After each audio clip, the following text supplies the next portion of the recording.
نه پهلوی اول مشخص وقتی من میگم 1111 پهلوی اول بود و اومد این جملات رو گفت که میشه به جای یه نفر کار بکنه و بقیه اون پر باشن به قول عامیانه شما هم شریک بشین. و این شما ها شریک بشین آخر جمله‌ش هم گفت که به جملات من چیکار کنید؟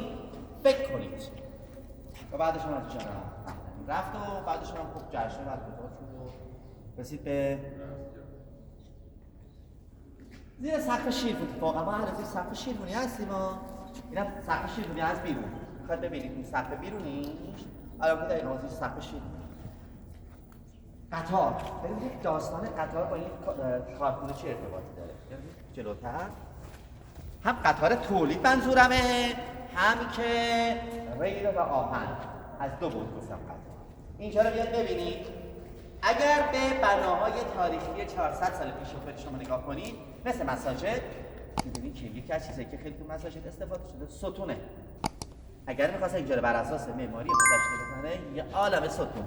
مشکلات: یک، کارگرا دست و پاگیر بود براش. دو، برای دستگاه و جانمای دستگاه دست و پاگیر بود. اومده از آهن استفاده کردن. همان زمان راه آهن سراسری ایران شکل گرفته بود یا در حال شکل گرفتن بود که از اون پیراهن رو آوردن اینجا، دو تا کنار هم گذاشتن. اصطلاحا بهش میگن چیکار کردن؟ دوبلشون کردن، با پیل زدن، سفتشون کردن، محکمشون کردن، اومدن بالاترها رو با پیچ مهره بستن، یه زائده های یک پیراهنی هم زیرش گذاشتن. بینه میگیم چی؟ تعبیر بنده. ما بهش میگیم که مثل تعویض عمل کنه که استقامت اینجا رو خیلی ببره بالاتر. اصلا مثلا فرض بگیر اگر بار تمام میمد اینجا میمد توی گوشه ها توسط این تعویضه های فلزی به ستون هایی که دوبل شده بود و انتقال پیدا میکرد به کجا؟ به زمین. برای همینه که بعد از 90 و اندی سال سالن هنوز سر پاست. میگن که بین اینا چیه؟ اینجا چه خبره؟ بالا سر اینجا چیست؟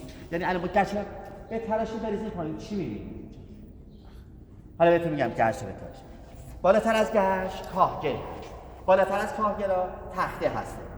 اگر این یه چوب یه تیر می‌ذاشتن هم از زیرش تخته پوش می‌کردن هم از روش تخته پوش می‌کردن. بین این تیر و این تیر هیچ نوع مسئله و ملاطی ریخته نمی‌شد، فضای خالی بود. روی اون تخته پوش ها بعد یک خورده خاک می‌ریختن، روی خاک رو کاهگل می‌ریختن و بعد هم می‌رسن اون سقف‌های شیر.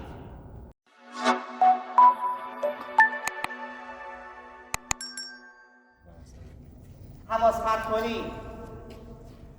پرت کنی دیگه چیه؟ توی این کارگاه ها تو سالن ها سعی می‌کردن المان هایی که حواسش رو پرت بکنه درست نکنن. از جمله پیش ساعت نبود که برگرد ساعت چنده یا محصول خراب بشه یا دستش رو بره زیر دستگاه. آقای آخه دیروز اینجا کار می‌کرد، قبلا کار می‌کرد، دیروز اومده بود اینجا اینطور میگفت. و هم کار بنده یه لحظه حواسش قطع شد، دستش ازش قطع شد، اون دستش دستو گرفت، دیدم کارکنه داشت میره. قطع شده بود که دستش. من میگم که سعی کردم که چیزی که حواسو پرت بکنه تو سالن کار استفاده نشه. و به علت تزیینات هم نداره این حتی. تزیینات خیلی خبری نباشه که حواسشون پرت نشه. دندونگوشی‌ها رو ببینید. بیرون کارخونه قطعا دیدید خودتون هزاران بار این 4 بالای قدم زدیم و رفتیم از کنار این و این رنگ رو دیدیم. حتی جدید رنگ کرد. برای چی؟ میخواد بگه این شکلی که شما داری ببینید معمارای قدیمش میگفتن، استادکارای قدیمش میگفتن شکل دندونگوشی داره. آب چک کنم. آره اگر مطلبی هم می‌بینید بده بسون کنی آقا من بیدی مثل شما یه پلمان عقب طرف بگیرید اشکال نداره. خواهش من بزرگتر هیاهو در چهارراه. تمام مطالب رو شما برید بخونید. هرچی من در مورد کارخونه ها و غیر از نمیشه 2 تا صدا توی 4 باغ من میگم چند تا صدا من میگم 3 تا. اما این سومیش دیگه کجا بود که چرا هیچ اشاره نشده؟ من رو بازش میکنم سومی کجاست. اولیش بوق کارخونه بود. 3 شیفت کار میکرد و بوق میزد. پس گفتیم که ساعت ها به بغل دستی بزن چقدر دیگه کار من تمام میشد و ساعت منشی رو ببینید ساعت دیواری اینا خبری نبود چون حواسشون پرت شد. بوق کارخونه که مثلا شیفت اول میشد شیفت میمد شیفت جدید به دو بستون کرد. این بوق کارخونه. دومیش یا عالمه دو چرخ تو 4 باغ بالا داشتن میرفتن یا عالمه دو چرخ داشتن میمدن. زنگ داشتن این دو چرخ قدیم زنگ داشتن. زنگی که میزدن سری دوم که 4 بار را احاطه کرد. صدای سومی چیه پس؟ چرا صدای سومی ازش جایی گفته نشد؟ صدای سوم کوچه یحیی خان بلدی کجاست؟ روبروتون دم باغ زرشک اون دسته. آخر کوچه یحیی خان میگن یه ملکی بود. توی ملک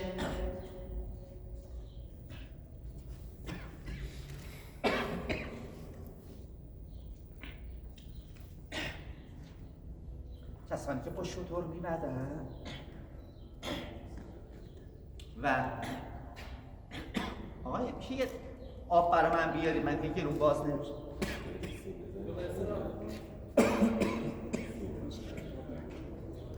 نه جالبه هر قرار سر سبزه ما آب بدم.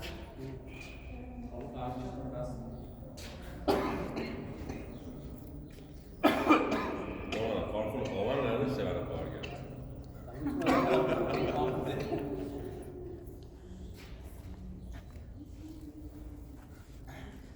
جالب در اینه که مقیه هم جعبه دارونه ریه ها کلی ها کلمه باید شما آب من به صدا مشکل ندارم الان احتمالا احساس کنید تخت آیتا رو خودمون داشته. آفرین چقدر قشنگ آفرین مرحبا برش تخت که عرض کردم بیا ببینید اشکال نداره با اینکه میگن نری که بربر یه بار طوری ببینید بین این تیر گفتم تختای زیر و تختای بالا هیچی میبینید بینش خالیه عرضه بنداره کاملا مشهوده اینجا بین تختای زیری و تختای بالاییش هیچی نیست زیر تختای زیری یه کاهگل میکشیدم این اثر کاهگل هم داری میبینی بعد روشو گرچ میکشیدم سقف کازه بله مثل امروز ها رو بگیم سقف کازه شیرونی هم خب صدای سومی بود که تو کوچه یحیی خان آخرش یه ملک بایری بزرگی بود کاروان شتر که میبدن به شب که میرسن نمیرفتن یه سیاسه بود شب بودم گفتن ناامنی میرم روبروی چون کارخونه جات و غیر و زالک بود یه به هر حال همه باز و غیر و زالک میرفتن تو کوچه یحیی خان آخرش اونجا اتراق میکردن و اونجا شبمانه میکردن صبح که خونه های اون وقت کوچه یحیی خان تمام تجار بودن اونجا زندگی میکردن بعد بچهای تجار میگن ما صبح زود با صدای زنگوله شترها بیدار میشدیم و متوجه میشدیم که صبح زود شده یا زنگ دوچرخه ها یا بوق کارخونه یا زنگوله شترها که ما رو بیدار میکرد خلاصه متوجه میشدیم سه تا صدا رو ما اینجا داریم میشنویم. بیاد این طرف دوچرخه ها میآیند من گفتم که دوچرخه ها رو میآیند براتون عدد 5 موافق با هم بریم سراغش 5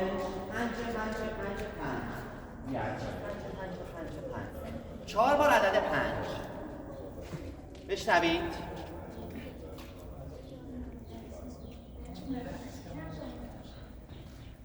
چهار بار عدد 5 رو من براتون میگم 1 نان و تاس کباب نون تاس کباب میخوردن یعنی چه نان و تاس کباب به این علت که 5 ریال میدادن تاس کباب پس الان 5 ریاله نیست من میگم 5 ریال بیرون تاس کباب میدن اینطور میگم کجا بودی تاس کباب میخوردن در کارخونه کم بریم به طرف پول دم کارخونه کم بریم کوچه اولی سر کوچه یه درختی بود درخت چنار تا 1350 اندی هم بود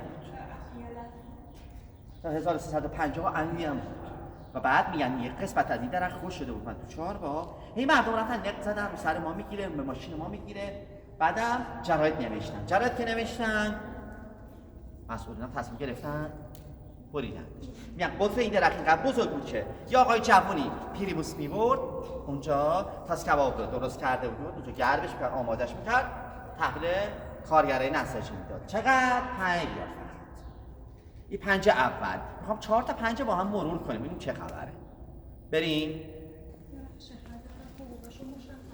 چرا دیروز هم یه آقای اینجا بود من چقدر ولی واقعی الان من تو ذهنم نیست که چقدره شما این قضیه برام دوستان میاد درد دلای مختلفی کنه مثلا دیروز من آره دقیقاً تو سال مختلف هم عوض شده دقیقاً بعد مثلا دیروز من 3 و 1 دقیقه رسیدم بس پای من خیلی به مقررات ساعتی خیلی مقیدم و به کارم خیلی مقیدم.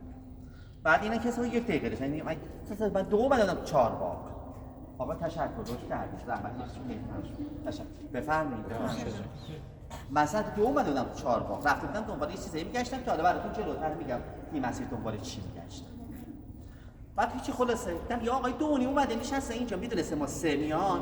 دونی نشسته دو سندی که من نوه مدیر از نوادگان مدیر عامل اولیه کارخونم و یه سند دیگه من دارم. سند گفتم اصلا سند بیار بدم به دستتون. بابا داد دستم. گفتم ما کسی نیست.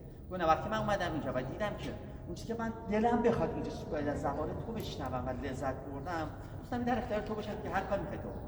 من یه اجازه بده، من این کپی رنگشه میدم کار کنم. ترسم بعد از مدتی یا من نبینمش. ولی می‌دونم بعد خونه خودم گذاشته که بعد جایی هم کسی خواست بتونم ارائه بدم حد. اگه کپی اصل دادم رفت خودم به دنبالش بدونم.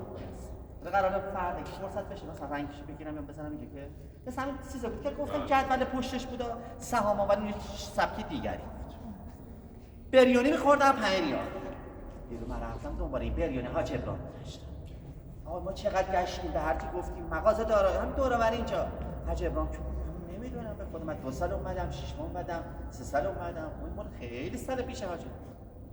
بالاخره یه جایی رفتم یه بریونی رفتم ببخشید حاج ابراهیم خوندم آقا رسید دست در خیلی ممنون زحمت کشید لطف کردید. حاج ابراهیم بالاخره تکلیفش چیه کجاست؟ پیداش کردم کجا. سر 4 نظر که میبینی شما برید خیابون میر اولین بریونی دست راست ترمه. درست شد؟ ترمه شو حاج ابراهیم. نه عرضم بود دیروز من پرسیدم ازشون 2 سال دیگه خود اون حاج ابراهیم اینا از این خاندان خود حاج ابراهیم حالا نسلشون فوت کردن و ما خریدیم ازشون 2 سال خریداری کردن. یه دیروز بیشتر فرصت نشد که بیشتر گپو گفتگو کنم. از خود حاج ابراهیم خریدید شما؟ از نسل اون خریدید؟ بالاخره ولی خب قطعا از همین حیف بودن. الان 2 سال نیروی جدید اومد در اصل کار. اون از این خاطرات چیزی نمیدونه. فقط میگم ما 70 سال مثلا اینجا بریونی. چند دومی؟ 5 دومی. هم تنهای 23 حالا درستش میکنه اینجا. درستش میکنه چه بفرمایید.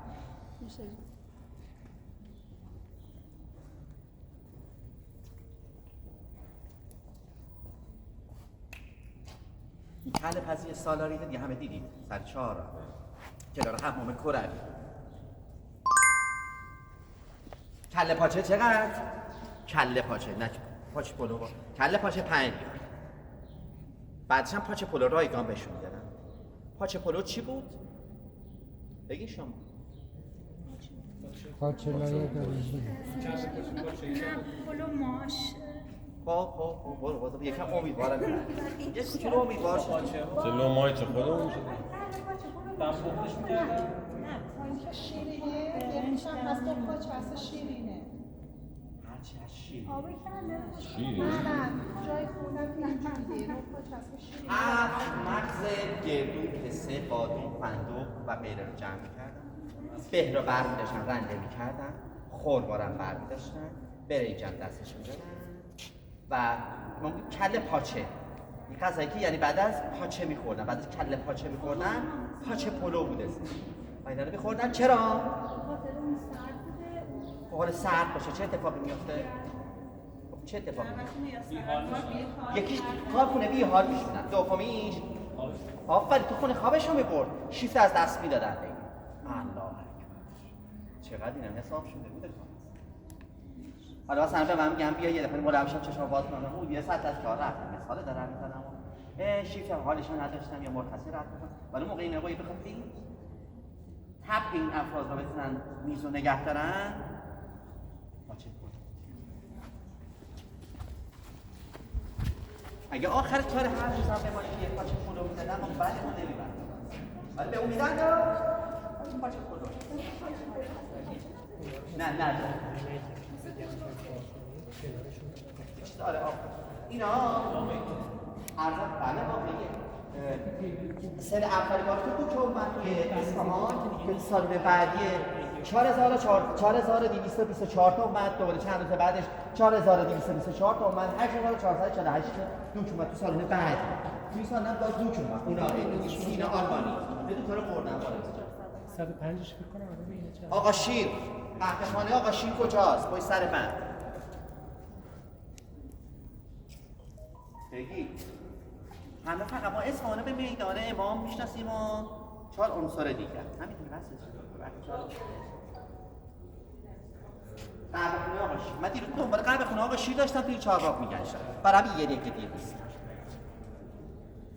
قهوه‌خانه آقا شیر تا لحظه دیروز فهمیدم سر 4 نظریه بانک صادرات بسته شده گفتن قبل اینجا بانک این چیز قهوه‌خانه آقا شیر و میگن تا کارخونه ها بود آقا شیرم و بقیهشون یه عالم مشتری آخه میدونیم که کله پاچه 6 صبح به بعد دیگه تمام شده تازه میگم برای ورودی داخل کله پاچه آقای سالاری میگن که باید صف میکشتی تو صف آقا برید تو صف وایسه حالا این خبر دیگه نیست یه عباسه میدادن توی قهوه خونه آقاش الانم یه عباسه بدین شما میتونید که قهوه خونه سیر کنید این سوال کردن رو بگو اینجا نوشت سال 1114 از هر روزا نمیتونستن این غذا رو استفاده کنن مجبور نه دیگه غذاشو می‌خوردن هر روز نمیتونستن که یعنی مثلا اون بعض سال بعد من احساسم یه عدد قشنگی دیروز توش به دست اومد جالبه با این عدد که با هم بریزیم یه عدد خوشگل توش در اون آقای که دیروز گرفته بود اون بریونی را گفتم چند سال گفت 70 ساله اگر الان 1403 هست من سه سال میرم یه 70 سال از 1400 برگردم که 1330 یعنی 1330 5 ریال بوده و این الان 1314 دو تا 25 ریال میتونستم 25 50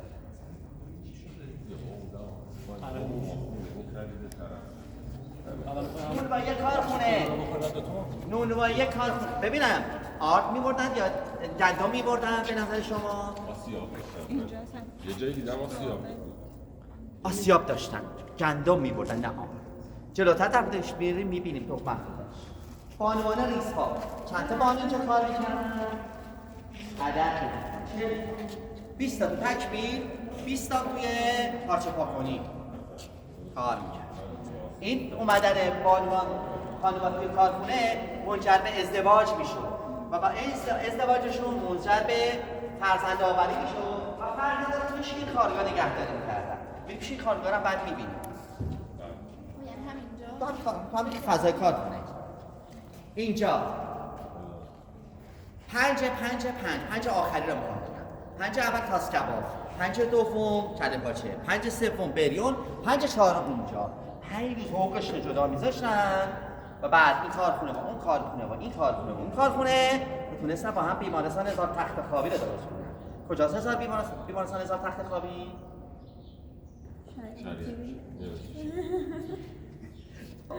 شریعتی و 100 تخت خوابی کجاست؟ 100 تخت خوابی صدوقیه؟ من از هاشون نمید بینی زایی عیسی ابن مریم اونا نه اون عیسی ابن مریم به نام بیمارستان انگلیسی ها بیمارستان مسیح همون یخته اون ورتره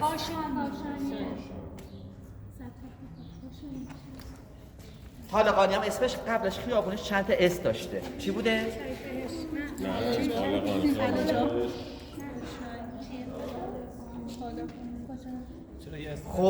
خوش شاه بعدم شد طالقانی بیمارستان طالقانی یه اصلا داشت یه لحظه نگاه کنید شما که حالا بحث عکاس هستید اینجا بیسید همینجا زمان من داره میگذره ببینید اینجا قریدگی ها اونجا اون دو تا پنجره بالا یکی اینجا این هیچ اثری ازش نیست چه اتفاقی افتاد بیرون هم آفرین خوب دقت کرده بود کورش کرد فقط کورش کرده است به چه دلیل نمیدونید بریم که زمان داره هستن الان پنجرهاشو کندن دزدیدن نمیدونم آره جلوی چی میگم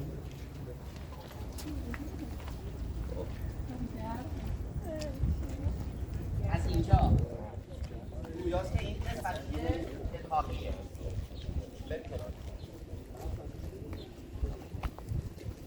اینجا همینجا اینجا اون قسمت ببینید آب انبار آب انبار رو میبینید؟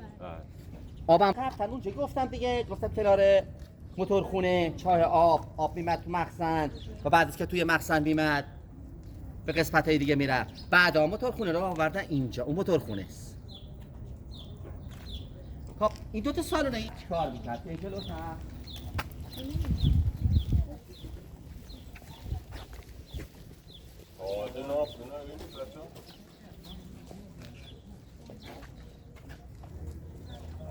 روبرو بله آره هم به چی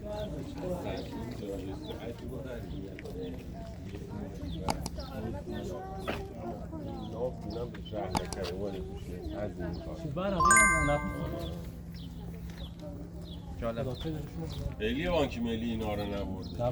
بانک ملی یادش اونجایی که رفته. آره واقعا تا اونجایی که تونست چند جا برد رفته به قول آمیانه رفت خب که اینمون حالا این آرام شهر داری استعمالا.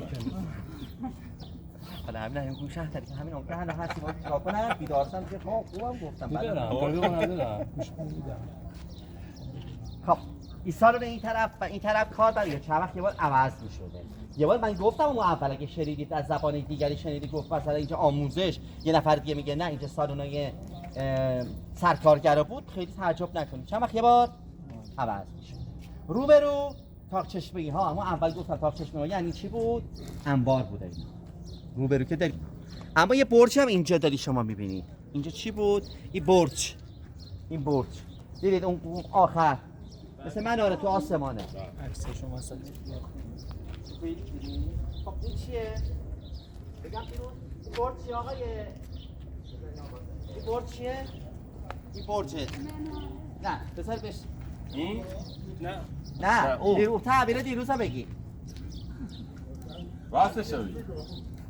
بگم تعبیر دیروز چی میگفتن؟ گفتن که این برج یعنی سر برج حقوقمون نمیدن. این نشونه شده که یادتون اون نبوده بابا داری سر می‌ذاری. این یعنی چی بوده؟ چی بوده چون گرفته میلم بله. این سالون بافندگی بود دیگه. این سالون ریسندگی. بعدش میرفته سالون بعد که بعد میشدم به توضیح میده آخر همین ردیف رنگ رزی بوده.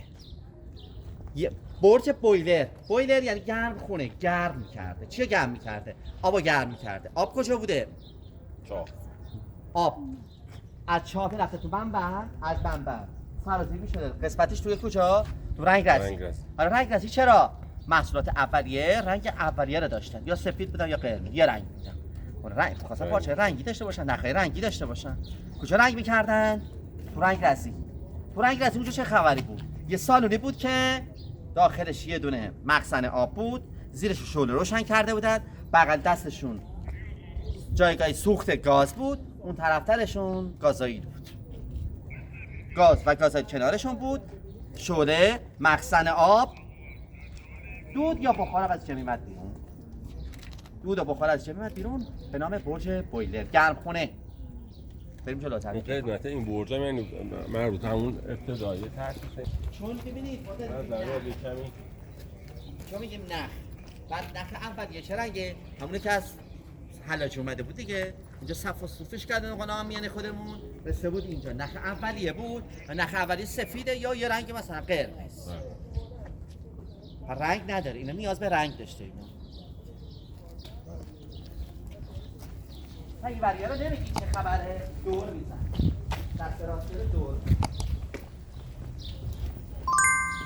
سهتر مروکه این قسمت سالان ریسندگی از انگلستان اینجا اومد 4224 تا دوک اولیه، دوباره 4224 تا دوک دومیه، شد 8448 دوک تو این سالون اومد. ببینید از اینجا سالونا را، سالون اول یه دیوار کشته یه در باز، ادامه همین سالونه دارین شما میبینید. سالن اول بعد یه در بازه، ادامه این سالونه. تو سالن اول نخ اول یه شکل میگیره، تو سالن دوم نخ دوره هم پیچیده میشد، نخ استاندارد میشد اینا. تو اون فضای روبرو که طالب دیوارش داری میبینید اونجا همون برج بویلره، یعنی همون گرمخونه رنگ رزی رنگشون میکردن. بعد از اونجا میمد بافندگی، بعد میرفت تکمیل، بعدم میرفت پارچه پاک کنی، بعدم سوار ماشین یا هر وسیله دیگری ها بیاد. سبدر رو نگاه کنید شما، سبدر کاشیای هندسی برای نقش نقوش هندسی داری می‌بینی. عرضم به حضور شما اگر توجه کنید بچه‌ها هیچ کدوم از این سالونا سردرا شبیه هم نیست، یعنی اینقدر تنوع رعایت کردن، هیچ کدوم مشابه هم نیست، یعنی هر کدومش اینجور که من توجه کردم بله. فرم خاص خودش داره. دقیقاً. و یه اشتباه کاری هم که شده اینجا کولره که بعدا مشخصه واسه صف داره زدن درش آوردن کندن تا بتونن اینجا کولرا درستش کننده. و نکته بعدیش اینه که عرضم به حضور شما قوسایی داری ببینید که چقدر قشنگ در اومده، قوسای مازه‌دار نه تیزه‌دار. همین صف داره هلالیه که دارید شما ببینید چقدر مازه‌دار. بریم جلوتر. دیوان نوشتم بعضی نشده جلوی این ولادیو. حالا اینجا همین که بیشید در این تو آفتاب یه لحظه برگردید سالن بافندگی صفدرش رو ببینید. از اینجا صفدر فرودی سالن بافندگی رو ببینید تعبیر کردن های پیانو یا ارگ میمونه. نمیگن تو سالن کارخونه ریسندگی با بافندگی اون سالن از توش اومدی بیرون، از اینجا که شما نگاه کنید مشخصه. نه صفدر فرودی مثل دکمه ها، صفدر فرودی مثل دکمه ها میمونه. نگاه که دکمه های ارگ یا پیانو که شما دارید میبینید. منم مثلا شما اگر حالا یه جا یک کیلوتر کاملا نشده یک عکس بعد کجا؟ ما هیچ چیزی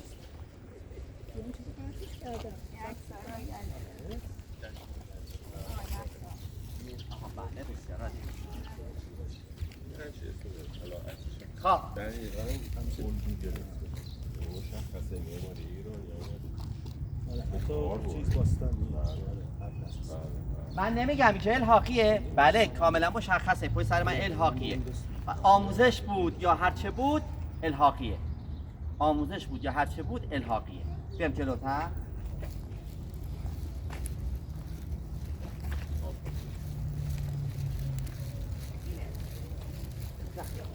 ببینید قسمت مشخصه، رنگش کاملا مشخصه و خب اینجا بیستیم یه لحظه، بیاید یکم سریعتر بیاید.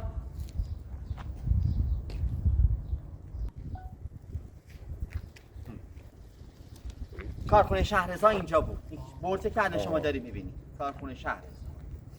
اینجا هم بالا تجهیزات که شما داری میبینید. فکر کردید که یه در این طرف یه در این طرف بوده و بعدم برداشته شده رفته. تجهیزات اینجا نگهداری میشده. مکانی تجهیزات کارخونه بیشترش تو این فضا بوده. در چی بگم؟ نه اصلا کلا نگاه کنید شما یه در این یه در این طرف. بله انباره.